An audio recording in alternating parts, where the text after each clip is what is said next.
在1月17就是世界气塔日，根据统计，台湾一年大概有6000个民众因为气塔病来死亡，排伫咧台湾第9大死因，其中9成是甲食薰有关系。戒薰是上介好的办法。医生也提醒讲，戒薰一定爱靠药啊，甲病院的帮助，干那靠家己意志力成功戒薰的几率是无悬的哦。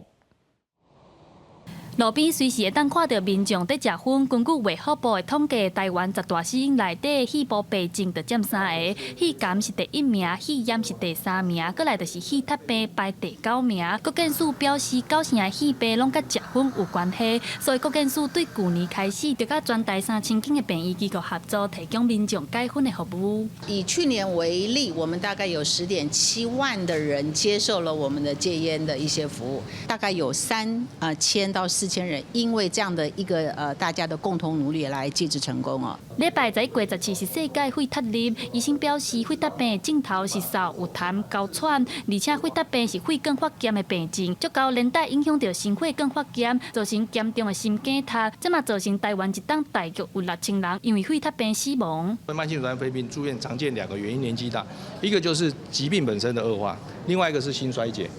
因为有的病友是他一点点所谓的慢性阻塞病急性恶化，但是引起其他的合并症，包括心肌梗塞、心衰竭。那抽烟者当然几率会更高。根据台湾心抗动症家护医学会的统计发现，戒薰会当大大来改善肺塔病的患者，若是成功戒薰，恶化的风险会当降低29%。为着要鼓励民众戒薰，医生提醒民众会当去病院找找医疗的合作，唔通干那想要用意志来戒薰，靠药啊医学较有效，而且一定要连续6个月无食薰，才会当算是戒薰成功。记者陈阿双、柯敏哲台北报道。